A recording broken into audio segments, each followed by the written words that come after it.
My question for you is this: when you did your bodybuilding show, uh, or figure show, what style of diet did you do then? Like where were your fat grams at that time? It is a very great question because I never took an extreme approach. I actually had very, very balanced nutrition. I was always more towards higher carbohydrates, higher protein, lower fat.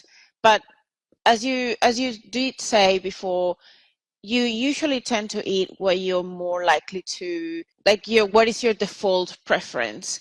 And I am someone who naturally tends to eat a lot more veggies and a lot more carbohydrates and a lot of protein, but like lean proteins. I'm not like a high fat type of person who would eat the like very high fat meats or things like that. And it to me was fairly easy to maintain that rhythm with that sort of diet.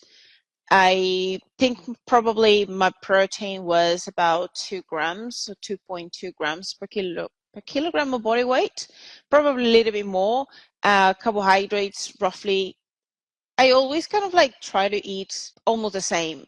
Like if I eat 100 grams, 150 to 100 grams of protein, that is usually what I was eating from carbohydrates to maintain that ratio fairly similar. And fats to me would be like zero point 0.5 grams per kilogram of body weight. So the minimum that I would probably need physiologically to maintain good function. That was when I had to eat a lot less than I would usually would. That's like maybe what 30 grams or so of fat a day or something like that, maybe. About that, yeah, that Yeah, was. see that's the thing in fitness that's not shared, and I don't know why, because almost every single person that steps on stage has the same thing in common. They Mm, eat really low fat. 30 grams of fat is very difficult for people to hit yeah, normally. And yeah, you can free up your diet. You can start to have 50 grams of fat, 70 grams of fat here and there for sure, especially as you get in better shape. But we're always talking about these macros, and it seems like we're talking so much about, sometimes we're talking about like fat in the sense of like eating a lot of fat, but I don't understand why it's not like taught more, or talked about more, that the fat is really down low. Like to have 30 grams of fat in a day, or to be at like 10% of your calories coming from fat, it's actually like, it may not be that hard for you and I, but it's really hard for people to do, because you're getting rid of like sour cream, you're getting rid of avocado, you're getting rid of, olive oil. Like people, they tend to like cook their food. Like people are asking me left and right about, hey, what do you cook your food in? And I'm like, in a pan or like on my stove. Like, I don't know what you're asking me. And they're like, no, like, what do you use with your meat? I'm like, I don't use anything. I turn the stove on and I cook it. But yeah, use they're water. used to, yeah, yeah, exactly. They're used to using like oil, and we see that at restaurants a lot. A lot of the food is just packed in fat. And so if you're going to step on stage, it's actually almost impossible to go to a restaurant. I mean, unless you like double, triple check that they don't put oil on stuff, It you is could be hard. compromising. You could be compromising your hard work that you did for so long. So I hope that more people. I'm not saying everyone has to eat this way. I think it's cool that there's a strategy. If you just really lower your fats, you get to eat a lot more food. So you get to hammer your protein, and you get to hammer your carbohydrates. And I don't want to say it's like as much as you want, but it's close to it. Especially when you talk about protein, we can really. You probably know Ted Naiman, right? Ted Naiman and all the protein leveraging and everything he talks about. That's such a huge concept. Like that concept is real. You can eat a lot of protein and not gain body fat from it.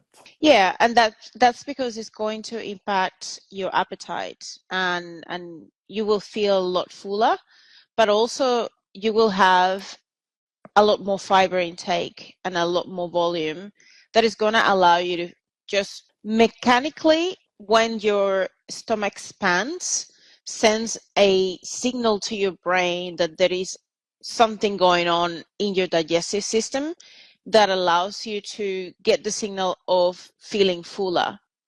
And that's why you tend to eat a lot less when you're eating a lot more volume compared to the same calorie density coming from a smaller meal higher in calories, which is likely coming from higher fat intake, lower volume. But it truly depends on person's preferences and personality and appetite.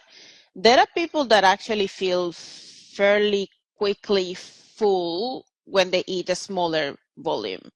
And in hospital, elderly people that have very low appetite, if you give them a big plate of vegetables, they will disappear because they wouldn't eat for the rest of the day. Mm. So it just truly depends on who is the person in front of you, what is their nutrition background, their experience, where are they struggling with, what's their appetite like, and if they're even at risk or not of malnutrition, if we're talking about someone at that level, 70 plus years or a history of eating disorder. Like we really need to kind of like treat, every person is going to be so different and experiment something so unique. But it is so interesting how, like, if we just think about an athlete or someone in the fitness industry trying to get leaner, better, fitter, then the nutrition aspect is going to make a lot more sense when you find the right balance that is going to work for you, whether it is to maintain a decent output with less struggles when it comes to regulating your appetite, your hunger, your cravings, and still being able to have a decent amount of nutrition coming out of it. So where you're getting your macros, a good amount of protein, and also your micronutrients, which at the end of the day, if you're deficient, you're not going to optimize your metabolic rate or your health overall. So you have to really pay attention to that too. Vegetables, I think, are, they're incredible. And it's funny because with my own nutrition, I sometimes just forget about them here and there. And I have to like remind myself, like, oh, make sure you buy those, because I don't even go to the store as much anymore. But when I go to the store, that's when I do purchase them. But every time I buy them, I'm like, these are so good. How come I'm not eating like these, eating them more? I get in a good amount of vegetables probably weekly, but probably not necessarily daily. And that's a habit that I can definitely improve upon because it's kind of like free food, and then it adds like flavor and stuff. I mean, I know that some people are like, "Ugh, vegetables are gross," but I think it just depends on what vegetables you're talking about. Like maybe not everybody likes broccoli. Well, that's okay. Just don't eat broccoli. Find a vegetable that you like because there's a lot of choices.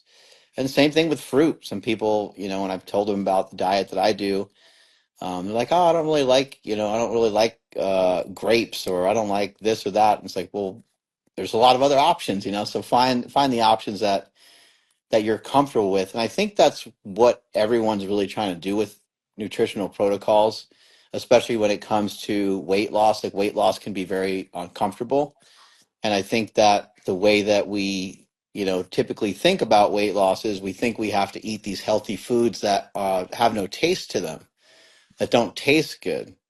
But man, I am so excited to eat the foods that I eat every day. I enjoy it. And even though I mentioned that I'm having like, white fish and egg whites and chicken breasts, some people might be like, I think that's gross. Again, I like it. And the way I prepare it is really critical. It's crucial.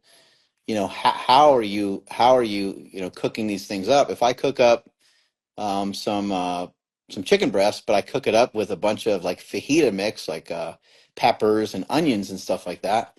Well, that really just changes it. I mean, a lot of people like Mexican food. A lot of people like fajitas, and now you changed your boring normal chicken breast into something way more exciting. You could also throw beans in with that. You can throw rice in with that, and now you turned it into like a legitimate bona fide meal that has protein, carbohydrates, has a bunch of micronutrients, and has a lot of fiber in it. I agree, absolutely agree. I think when you start getting and you don't have to be a chef, you don't have to be gourmet to make these small changes that make food so much delicious. It's just experimenting with a combination of different veggies and adding a combination of spices that are going to allow you to have that extra flavor.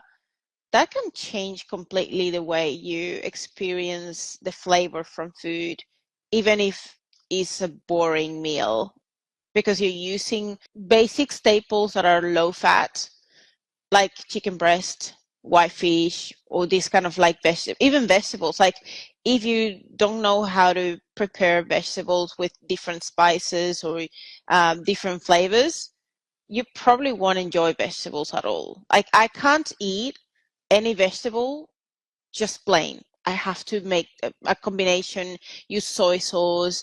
I even combine soy sauce and Splenda, so just make it like a sweet sour. Um, it's just weird, but it has to have something to make it flavorful.